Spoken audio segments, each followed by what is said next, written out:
Ok, ¿ya ven la presentación? Sí, Sí, Vicky. Vicky. Sí, ya se ve. Ok.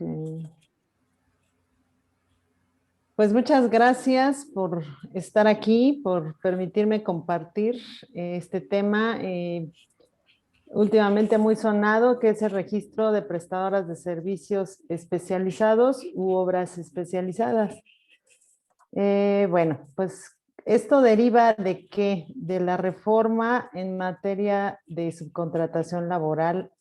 La Ley Federal del Trabajo, en el artículo 15 también se reformó y establece que las personas físicas o morales que proporcionan servicios especializados o ejecuten obras especializadas deben contar con un registro ante la Secretaría del Trabajo y Previsión Social. Bueno, como parte del antecedente es obviamente derivado de eliminar, bueno, no se elimina la figura del outsourcing, sino que más bien es tratar de seguir regulando y depurando todas estas organizaciones que prestaban este servicio, llamado outsourcing, que era la tercerización de personal, el servicio de personal. Yo siempre lo he dicho que realmente no es más que reafirmar la figura como nació, porque efectivamente desde un inicio los lineamientos, la ley sí estipulaba que no se podían prestar o no se podían tercerizar servicios que la misma empresa por su naturaleza realizaba.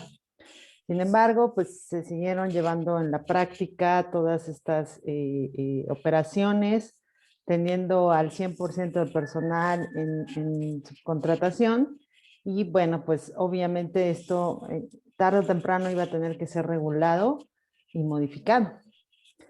Es por eso que la Secretaría del Trabajo y Previsión Social, después de esta reforma a la ley laboral, lanza un portal de registro de servicios u obras especializadas. Básicamente el tema se enfoca en cómo obtener ese registro, pero también es importante entender cuál es la obra especializada. Es decir, si yo que soy contadora y tengo mi despacho, obviamente mi personal pues son contadores. Tendré alianzas con abogados, con más contadores, digamos ya titulados o con especialidad, pero realmente la gente que colabora conmigo son contadores. Por lo tanto, yo no puedo subcontratar a mi personal con un outsourcing, con una figura de outsourcing, a contadores. ¿Y qué pasa al revés? Yo no entro en la categoría de ofrecer una obra especializada porque soy un profesional independiente, ya sea como persona física o como persona moral. Mi personal no ofrece los servicios para otra empresa o para mis clientes dentro de su operación. Es decir, no va a recibir órdenes, no va a recibir, no tiene que checar con el cliente. Entonces, esa es la gran diferenciación entre que el personal esté directamente puesto a disposición del cliente o de un tercero, a diferencia de una empresa, por ejemplo, que se dedique a la seguridad y limpieza. Hay quienes prestan personal para la seguridad dentro de algún condominio, algún restaurante, en un hospital, por ejemplo. Ahí sí hay una tercerización del servicio. ¿Por qué? Porque es de la empresa que contrata a este personal y lo pone a disposición de todos esos organismos que acabo de mencionar. Son ejemplos de lo que es la obra especializada y de cómo se terceriza el servicio del personal que tenemos contratado. Y bueno, como les decía, el tema va enfocado a cómo obtener el registro. La comprobación inicial de obligaciones patronales, es decir, con el IMSS, Infonavit y SAT, se llevará a cabo de forma automática. La Secretaría de Trabajo y Previsión Social habilitó el portal dedicado al registro de prestadoras de servicios especializados u obras especializadas. Es decir, Una vez que identificas que vas a prestar una obra especializada o servicio especializado, entonces te lleva a la obligación de obtener este registro. Con el propósito de dar cumplimiento a la reforma del artículo 15 que ya mencioné de la Ley Federal de Trabajo, en el que se establece que las personas físicas o morales que proporcionen servicios especializados u obras especializadas deben contar con dicho registro. Aquí es importante señalar que ha venido sucediendo esta forma, esta dinámica de fiscalizarnos entre todos, porque obviamente las consecuencias, y esto lo vamos a retomar al final también un poco, las consecuencias de no tener este registro es que tú podrás seguir dando el servicio. El problema es que tu cliente ya no podrá hacer deducible la factura de dicho servicio, porque no va a contar con ese registro que debes de incorporar en tu factura de servicios. Entonces, ¿para qué es el registro? Pues es un acervo vigente estadístico y de control que permite identificar, registrar, regular y fiscalizar a los patrones que presten o ejecuten a través de un padrón público. Es decir, ya existe ese control, ya sabemos quiénes son los que prestan ese tipo de servicios y deben de cumplir con todo lo demás que es pagar las cuotas patronales, porque en sí la reforma va orientada a cuidar los derechos de los trabajadores. Ahora, para obtener el registro de las actividades especializadas en el padrón, los empleadores deberán demostrar estar al corriente de sus obligaciones fiscales y de seguridad social y acreditar la naturaleza especializada de las actividades u obras que se pretenden registrar. Dicho padrón será público y abierto y podrá ser consultado en medios electrónicos en todo momento. Es decir, la información será transparente. Aquí se dan cuenta que va de la mano todo, es decir, no solamente tengo que obtener el registro, sino que tengo que estar alineado con todos los temas fiscales para poder obtenerlo. ¿Cuál es el procedimiento? Bueno, pues pueden ingresar, para poder ingresar al registro se debe dar clic en el botón ingresar, registrarme, ubicado en la parte inferior de la pantalla. Cabe señalar que actualmente está inhabilitado. Bueno, esto sucedió incluso todavía semanas pasadas, a pesar de que ya hay muchas empresas registradas, de repente tenía ciertas fallas. Hoy por hoy les puedo decir que hace una semana ya está funcionando como relojito y ha permitido bien el registro. Esto es obviamente entrando directamente al portal, pero ¿qué es lo verdaderamente importante? Es que deben de proporcionar, pues obviamente su RFC y su firma electrónica. Aquí es importante, como ya les dije, retomar que si caen en estas operaciones especializadas, pues tienen que estar al corriente. Y de entrada, si no tienen firma electrónica, pues córranle, porque sacar una cita también es complicado y lleva tiempo. Completar los datos generales de la empresa, del representante legal y datos de contacto. El sistema llevará a cabo una consulta en tiempo real para verificar si la persona física o moral está en cumplimiento de sus obligaciones fiscales. Es decir, aquí ya hay una comunicación entre todas las dependencias donde se va a permitir verificar. Obviamente tienes que proporcionar los documentos que lo avalen. Deben capturar los datos del acta constitutiva y del notario corredor público haciendo una transcripción del objeto social de la persona física o moral. Deberán subir escaneada la página del acta constitutiva donde se resalta el objeto social. Aquí cabe aclarar que un acta constitutiva normalmente tiene un objeto social enorme, porque esa siempre ha sido la recomendación. Tú anota todo lo que pretendas o se te ocurra que vas a realizar para que no tengas que estar haciendo modificaciones a los estatutos sociales. Sin embargo, bueno, esta reforma viene enfocada a que solamente puedes prestar una actividad especializada. Entonces, esto empieza a complicar la situación desde un inicio para obtener el registro. Si te pretendes dedicar a, como les mencionaba, a prestar el servicio de limpieza y tu objeto social no lo señala, o señala que realizas vigilancia y limpieza, bueno, entonces tendrás que elegir cuál de las dos es la que vas a realizar y por la que vas a obtener el registro. Señalar la actividad o actividades preponderantes a dar de alta, escribiéndolas tal y como aparecen en el objeto social y seleccionar una actividad del catálogo que sea equivalente a cada una de las actividades solicitadas. Es decir, el portal obviamente cuenta con un catálogo y deberán empatar. Entonces ahí lo que dice tu acta constitutiva con la variedad que presenta el portal. Cabe mencionar que debe de haber una armonía entre el objeto social que señala tu acta constitutiva más todos los demás documentos que van a estar en revisión. Y ahorita pasamos a esos puntos. Indicar el registro o registros patronales asociados a la prestación de señalar la clasificación de las empresas ante el IMSS, es decir, cuando obtienes un registro patronal ante el IMSS, se clasifica la actividad que desarrollas para que quede en un grupo y actividades que van a tener cierto grado de riesgo para asignarte una prima de riesgo de trabajo.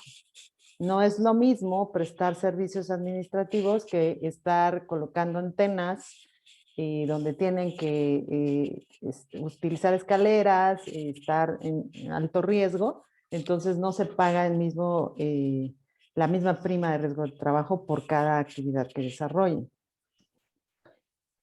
Número 7, corroborar la dirección fiscal y geolocalización de la misma. O sea, todo esto obviamente tienen que subir el mapita, tienen que estar muy conscientes de que debe estar, insisto, con el tema de la armonía, es decir, hay que haber congruencia entre lo que dice cada documento. Si falla, incluso nos ha tocado revisar temas de que falla porque en un documento dice calle y en otro no, o en uno dice calle y en otro avenida, y entonces ahí ya hay incongruencia, así de estricto se está poniendo el tema. Cargar la documentación solicitada, es decir, no basta con que ustedes estén tecleando toda la información, sino que también deben de subir todo el soporte documental para que se valide toda la información que se está proporcionando. Revisar que la información capturada sea correcta, porque un error de dedo puede causar que no les den el registro.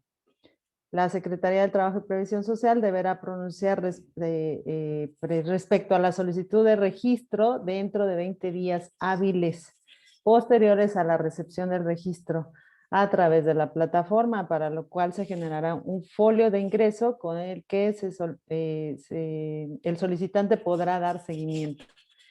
Son 20 días hábiles y hay fechas que debemos cumplir.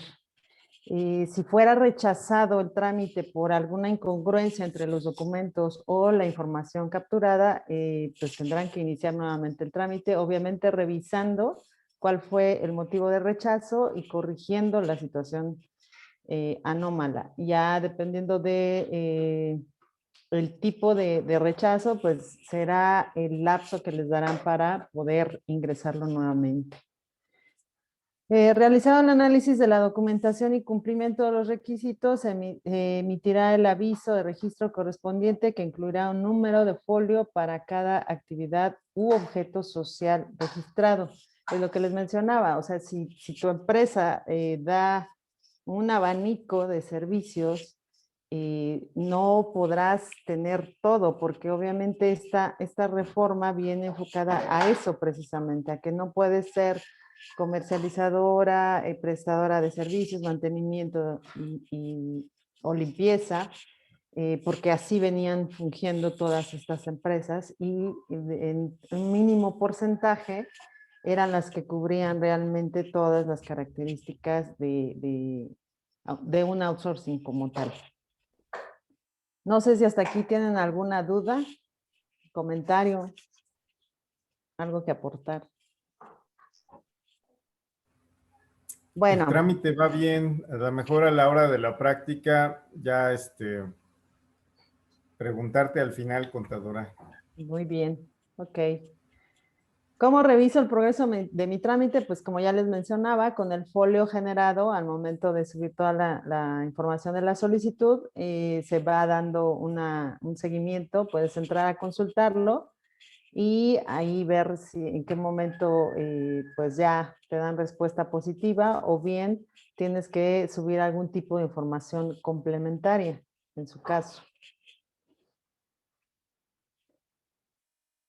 ¿Qué pasa actualmente? Obviamente ya pasamos por los antecedentes, ya les dije cómo se abre este portal y demás, todo lo que hay que subir, pero bueno, la semana pasada, revisando información que emite el mismo portal, la misma secretaría, 500,000 de trabajadores pasaron a formar parte de las plantillas de empresas que antes subcontrataban.